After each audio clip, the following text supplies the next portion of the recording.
Top quality और consistent performance के लिए सिर्फ सिल्वर पंप नाम याद रखना। ದುರಂತ ಅಂತ ಹೇಳಿದ್ರೆ ಒಬ್ಬ ವಿದ್ಯಾರ್ಥಿ ಟಿಸಿ ತಗೊಳ್ಳೋಕೆ ಅಂತ ಬಂದಿದ್ರು. ಟಿಸಿ ತಗೊಳ್ಳೋಕಂತ ಬಂದು ಕಾಲ್ ತುಳಿತಕ್ಕೆ ಬಲಿಯಾಗ್ತಾರೆ. ಯಾದಗಿರಿ ಮೂಲದ ಶಿವಲಿಂಗ ಅವರ ಕಥೆನೇ ಕರುಣಾಜನಕ ಆಗಿದೆ. ಯಾದಗಿರಿಯ ಹೊನಗೇರ ಗ್ರಾಮದ ಶಿವಲಿಂಗ ನಿನ್ನೆಯ ಕಾಲ್ ತುಳಿತದಲ್ಲಿ ಬಲಿಯಾಗ್ತಾರೆ. ಯಲಹಂಕ ಸರ್ಕಾರಿ ಶಾಲೆಯಲ್ಲಿ ಎಸ್ಎಸ್ಎಲ್ಸಿ ಓದ್ತಾ ಇದ್ದಂತ ಬಾಲಕ ಪ್ರಥಮ ಪಿಯು ಸೇರೋದಕ್ಕೆ ಟಿಸಿ ತಗೊಂಡು ಬರೋದಕ್ಕೆ ಅಂತ ಬಂದಿರ್ತಾರೆ. ಈ ವೇಳೆ ನೇರವಾಗಿ ಸ್ಟೇಡಿಯಂಗೆ ಬರ್ತಾರೆ.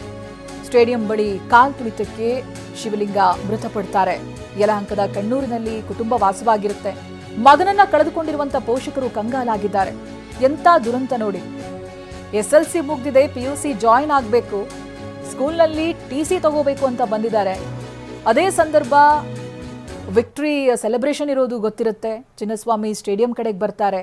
ಬಂದವರು ಇದೇ ಸಂಭ್ರಮ ಕಣ್ತುಂಬಿಕೊಳ್ಳುವುದಕ್ಕೂ ಮುಂಚೆ ಬಲಿಯಾಗಿದ್ದಾರೆ.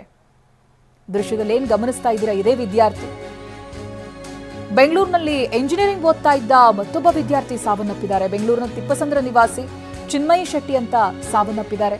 ಹೆಬ್ರಿ ಮೂಲದ ಕರುಣಾಕರ ಶೆಟ್ಟಿ ಹಾಗೆ ಪೂಜಾ ದಂಪತಿಯ ಪುತ್ರಿ ಇವರು. ಯಕ್ಷತರಂಗ ಬೆಂಗಳೂರಿನಲ್ಲಿ ಯಕ್ಷಗಾನ ಕೂಡ ಕಲಿತಾ ಇದ್ರು. ಬಹುಮುಖ ಪ್ರತಿಭೆ, ಬಾಸ್ಕೆಟ್ ಬಾಲ್ ಕ್ರೀಡಾಪಟುವಾಗಿರ್ತಾರೆ ಚಿನ್ಮಯಿ.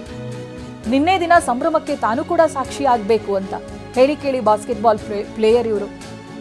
ಆ ಸ್ಪೋರ್ಟ್ಸ್ ಮ್ಯಾನ್ ಸ್ಪಿರಿಟ್, ಅದರ ಜೊತೆಗೆ ಖುಷಿಯಾಗಿ ಬಂದಿರ್ತಾರೆ. ಬೆಂಗಳೂರಿನಲ್ಲಿ ಆಗ್ತಾ ಇರುವಂತ RCB ಸಂಭ್ರಮ ನೋಡಬೇಕು, ಆಟಗಾರರನ್ನ ನೋಡಬೇಕು ಅಂತ ಸಂಭ್ರಮದಿಂದ ಬಂದಂತ ಚಿನ್ಮಯಿ ಸಾವಾಗಿದೆ.